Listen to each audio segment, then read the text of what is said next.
नमस्कार दोस्तों, आपका स्वागत है हमारे YouTube चैनल आशीष गौड़ इलेक्ट्रिकल में।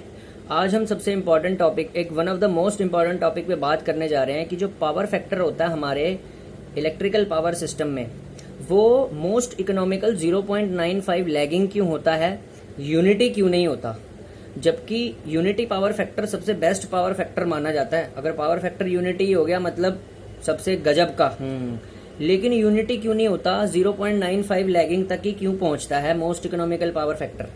तो इसकी सबसे इंपॉर्टेंट चीज क्या है, सबसे पहले हम समझते हैं कि हमारे इलेक्ट्रिकल पावर सिस्टम में लोड कैसे से होते हैं। तो तीन तरीके के लोड होते हैं। पहले पावर फैक्टर को समझते हैं। पावर फैक्टर जो होता है बेसिकली ये कोसाइन ऑफ एंगल होता है वोल्टेज और करंट के बीच में, यानी कि कॉस का एंगल होता है करंट और वोल्टेज के बीच में। पावर फैक्टर यूनिटी होगा, लैगिंग होगा, लीडिंग होगा, ये डिपेंड करता है हमारे पावर सिस्टम में लोड कैसा कनेक्टेड है।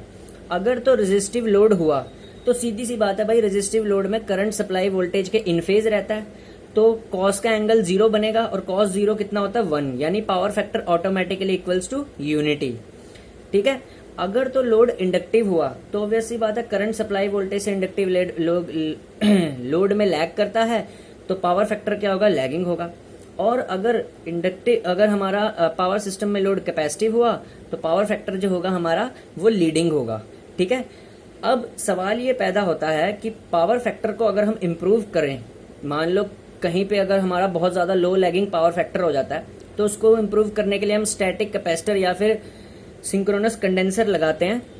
नॉर्मली सिंक्रोनस कंडेंसर लगाते हैं लार्ज सबस्टेशन में, लेकिन अगर किसी डिस्ट्रीब्यूशन सेक्शन में पावर फैक्टर लैगिंग होता है या किसी इंडस्ट्री में होता है, तो वहां पे हमारे पास शंट कैपेसिटर लगाए जाते हैं।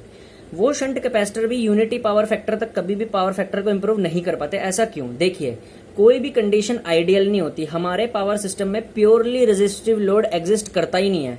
अगर प्योरली रेजिस्टिव लोड एग्जिस्ट करता ही नहीं है तो पावर फैक्टर हम कभी भी यूनिटी कर ही नहीं सकते, क्योंकि यूनिटी पावर फैक्टर होता कब है, प्योरली रेजिस्टिव लोड में। करंट सप्लाई वोल्टेज के पूरा इन फेज कब होगा, प्योरली रेजिस्टिव लोड में ही होगा। और प्योरली रेजिस्टिव लोड हमारे पावर सिस्टम में होता ही नहीं है। कुछ ना कुछ इंडक्टिव इफेक्ट हर किसी लोड में होता है। यार बल्ब तक उठा के देख लो, बल्ब तक यूनिटी पावर फैक्टर पे ऑपरेट नहीं करता, स्लाइटली लेस देन यूनिटी होता है। यूथ की किताब में यूनिटी दे रखा है लेकिन लेस देन यूनिटी पे ऑपरेट करता है, उसको सही कर लेना। यूटिलाइजेशन ऑफ इलेक्ट्रिकल एनर्जी में कोई भी हमारा प्योरली रेजिस्टिव लोड एग्जिस्ट ही नहीं करता, तो पावर फैक्टर कभी यूनिटी हो ही नहीं सकता। इसीलिए जो मोस्ट इकोनॉमिकल पावर फैक्टर होता है किसी भी उसमें पावर सिस्टम में, वो हमारे पास 0.95 लैगिंग ही होता है। और पावर फैक्टर को इम्प्रूव करना बहुत ही इंपॉर्टेंट काम होता है हर एक इलेक्ट्रिकल इंजीनियरिंग में। ठीक है।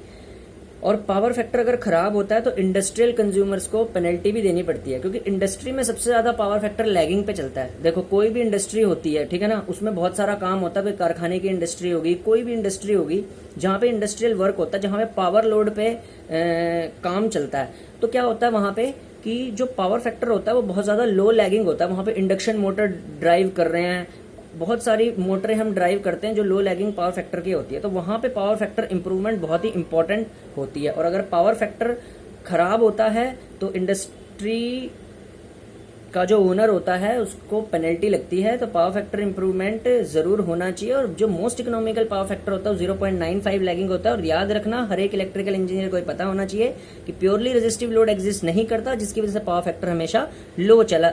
पावर फैक्टर कभी भी यूनिटी नहीं हो सकता। 0.95 के ही अलोंग हम उसे इम्प्रूव कर सकते हैं। धन्यवाद।